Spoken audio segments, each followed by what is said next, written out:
What's good, everybody? It's Kelo. So today's video I'm going to react to is Light Skin Privilege Decoded. I remember back in high school I was wanted to do a presentation about colorism because we had to choose a topic, but I ended up choosing cultural appropriation. But the reason I was wanted to choose colorism because um I heard and knew a little information about it, and I see how it could affects in world society, and especially in schools, because I see it a lot in my school how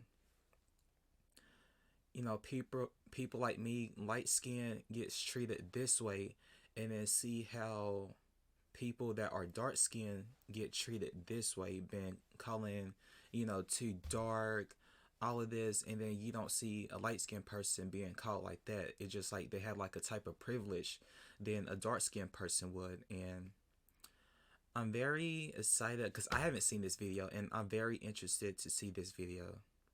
So yeah, let's watch. Today, friends, we're talking about the light-skinned elephant in the room and why it keeps getting all of the attention. In the world of pop culture, darker-skinned women have frequently gotten the short end of the success stick. Just consider the most successful black female singers in the last decade. You could probably come up with dozens of names, including Alicia Keys, Sierra, Mariah Carey, Jhené Aiko, and of course, Beyonce. But can you name even 5 deeply melanated female pop stars? I mean, we did have Brandy as Cinderella, but that was 20 years ago.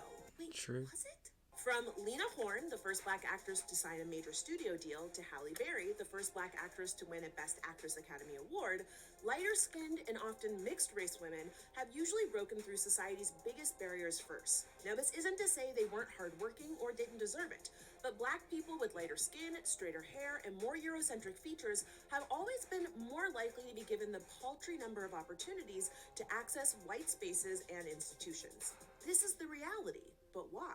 Now, before we answer that, we gotta say, who's considered dark-skinned or light-skinned is all relative and definitely varies from culture to culture. But for our purposes, when we say light-skinned, think Nicki Minaj, Zoe Kravitz, Rihanna, Zendaya. And when we say dark-skinned, think Viola Davis, Kelly Rowland, and Lupita.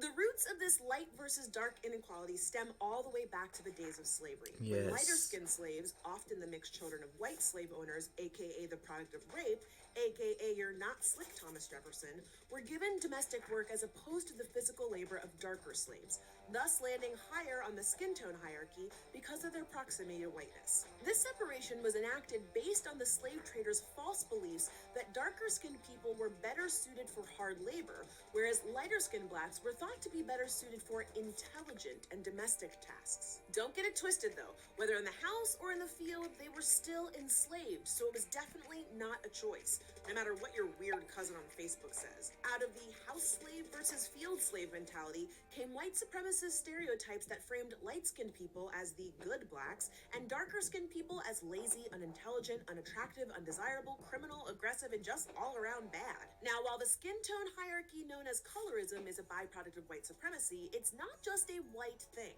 Stereotypical figures like the angry black woman and sassy black friend are, unfortunately, also present in black-made media. In the recent past, there have been numerous examples of black people in the media perpetuating the idea that lighter is better. The popular 90s sitcom Martin, as brilliant as it was, is a shining example of this problem. Light-skinned Gina was positioned as attractive, intelligent, and funny versus her dark-skinned friend Pam, who despite being bangin', was often coded as unattractive and the butt of many of Martin's jokes. Right. And what we will not do is stand for anyone coming for sitcom legend Tashina Arnold. Right. And there's been even more recent instances of this. Remember that time Kanye West held a Yeezy casting asking for multiracial women only? Or when the casting call for the movie Straight Outta Compton described A girls as the hottest of the hottest with real hair, and D girls as, and I quote, African American girls, poor, not in good shape, medium to dark skin tone. Yikes, it be your own people. Right. Or remember when rapper Kodak Black, himself a dark-skinned black man, said that he doesn't date women who share his complexion because they're too gutter? Come on now, Kodak, black is in your name. These examples point to the fact that I just want to say this. It's always be the one that doesn't want to date someone like the same race as them, because probably like through insecurities, all that, because they see that person as themselves, and that's why they choose not to date them.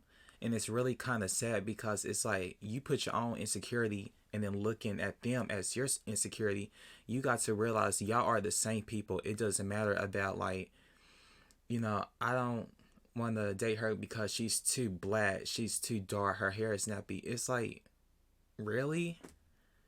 And then, like, aren't you like dark skin? We got the same hair texture.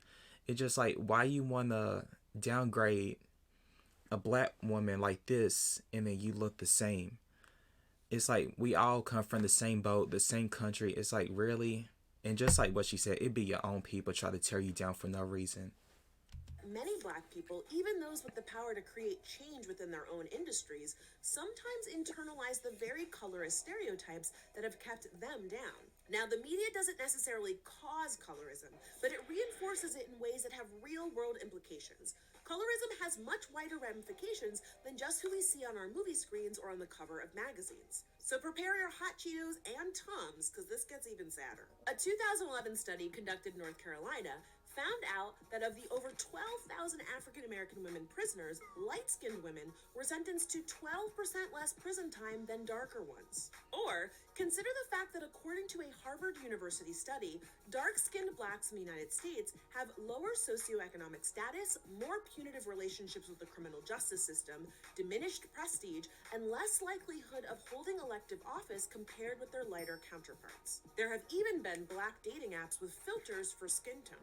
In other words, by privileging lighter skin, straighter hair, and more Eurocentric features, the media creates an environment that affects dark-skinned people on a social, political, and personal level. And yes, the only Aunt Viv I recognize is the The original original Aunt Viv, dark-skinned Aunt exactly. Viv.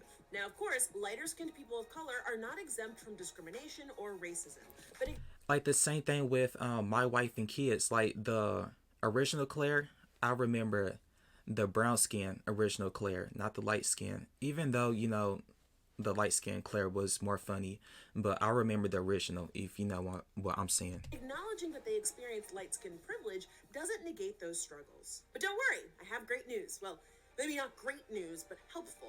There are some things that all people of color can do to combat colorism within their communities and in pop culture as a whole. This includes catching yourself from using language like pretty for a dark-skinned girl, engaging in open and honest conversations about how colorism affects your daily life, and if you're light-skinned, acknowledging your privilege. Because at the end of the day, it shouldn't be team light-skin versus team dark-skin. Right. It should be team melanated people of all sizes, shapes, and shades versus society's dumb bull. And look, we all have biases. To learn more and to challenge your own, check out lookdifferent.org. Thanks for watching. We'll see you next time right here on Decoded. It's a good video. It's really sad to this day. Like this topic, like colorism, like it's still happening to this day. It's like it's almost like the color back test in Gen Z mode. And it's really sad that we had to like see as light skin versus dark skin. And just like what she said, like instead of that, just be like, uplift one another. Like team melanin, like team, us African Americans. Like it doesn't have to be based on skin tones. And it's really sad a certain skin tone, a certain somebody get treated this way versus how the other one that's in the same boat like you, but in like a different skin tone gets treated this way. And it's kind of sad. Like instead of the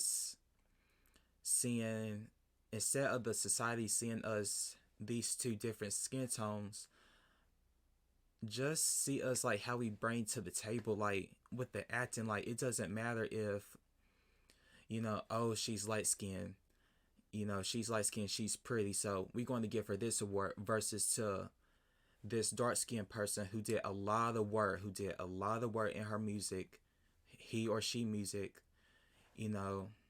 deserve that. It's like focus who brings to the table instead of seeing, who's pretty, who's light. And it's really sad that society see it that way to this day, which is so sad. And I just hope in the future we could, take full accountability for the actions and, just, move forward and uplift one another. And it's sad we had to deal with this. But yeah, this was a really interesting video, and she gave out some good information about this topic. But yeah, if you want to see more video from me, reactions, just comment below and make sure to like and subscribe. And thanks for watching.